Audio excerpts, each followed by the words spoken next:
Struggling this morning.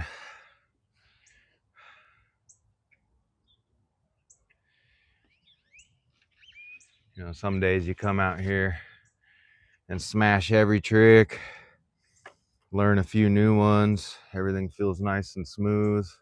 Even the falls don't hurt. And then there's other days, everything in between. Sometimes you might come out here full energy, focused, and ready to shred in the morning. And then you get here and it just doesn't happen. Sometimes it's the exact opposite. Hardly get yourself out of bed. You show up anyways to put in the work, and magic just unfolds, and you start landing all kinds of stuff without even really putting in as much effort. There's a beautiful thing in the psychology of the skater. They really need to study the mind of skateboarders and unlock some of the secrets of the universe.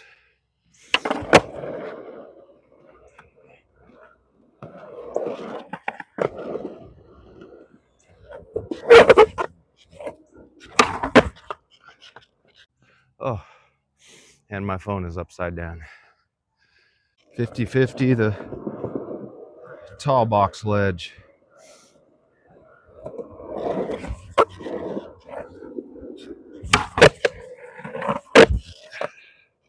And just like that,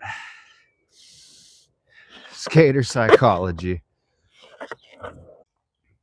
human psyche comes into play a lot in skateboarding,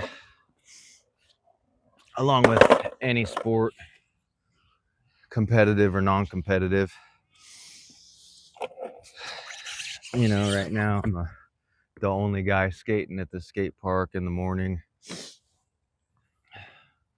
I'm 32 years old. I'm wearing pads, a helmet, and to top it off, when I was younger, we called these granddad shoes the New Balance.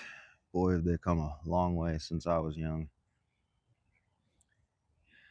But I'm sitting here, and you only have your thoughts, and you see people running by. There was a group of younger guys, probably in their mid-20s, jogging by a few laps this morning, and you know, we kind of give each other the man nod as they run by.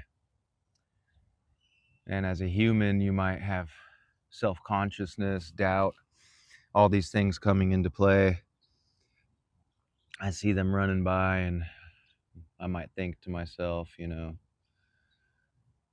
maybe these guys are like, oh, look at this loser out here trying to relive the glory days and skateboard.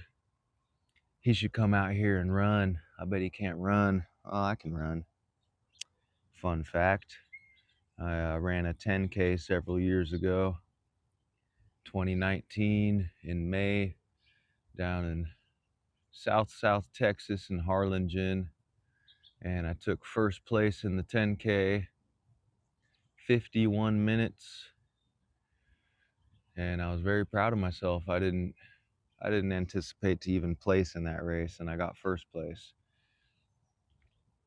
And then the ego kicks in, and you think about that.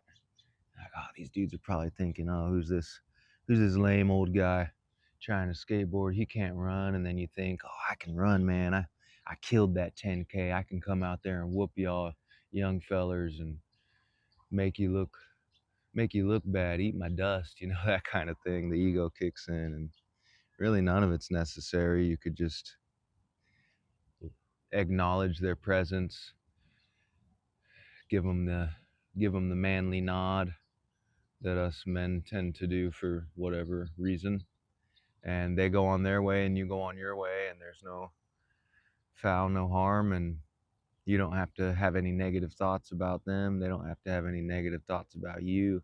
You don't have to think that they have negative thoughts about you, and they don't have to think you have negative thoughts about them. And there's a real strange thing in the human brain that kind of causes that voice in your head of you talking to yourself, your subconscious, your self-conscious, to activate and have those mechanisms that tell you to do those things. And it's almost automatic. Sometimes you don't even want to do that, and that can cause further issues, anxiety, because then you're anxious. You're thinking, oh man, they keep running by, and they keep looking at me, and you're not focused. You can't do the trick, you can't make a catch, you can't hit the ball, you can't sink the putt, whatever you're doing, you get into your head, and then that anxiety kicks in. And then maybe you get home later in the day, and all you can think about is how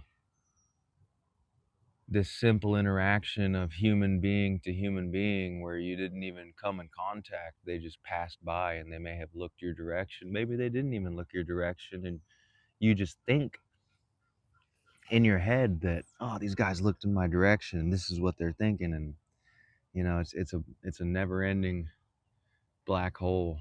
It's not even a rabbit hole, it's a black hole, because everything you put into it, you will not get back. It's gone forever, and you're just feeding the black hole, and it grows larger. Sometimes you just have to live and let live, and try your hardest not to think that way. And if that's so difficult to do because it's such an automatic response,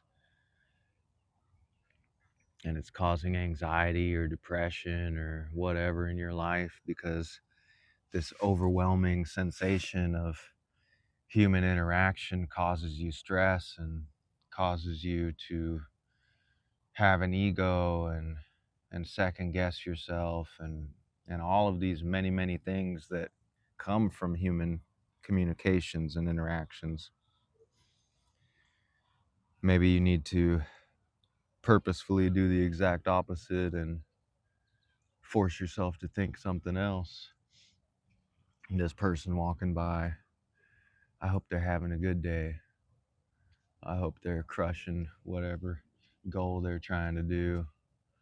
I hope the earpiece that they're listening to is either something really great, or they're talking to somebody that they've needed to talk to. Think like that. Think positive. Think in favor for some of these people, because you don't know. Maybe they're walking by thinking the same thing about you. Oh man, the skater dude over there, he's crushing it. Oh man, he sees me. I'm over here walking. I'm not even jogging. He probably looks at me and thinks I'm overweight. And no, we're all thinking the same thing. Most healthy, normal adults are thinking the same thing. We think you're looking at us and you're thinking about us, and therefore we're thinking about you. And it's a never ending cycle that you won't get out of until you make yourself get out of it. Grab that ego, grab that voice in your head, grab your self-conscious, grab your everything, and force it to do what you want it to do, because this is your life. And at the end of the day, the voice in your head, it might be leading you in a good way, it might be leading you in a bad way, but you control it if you really focus. So that is my little talk about skater psychology today.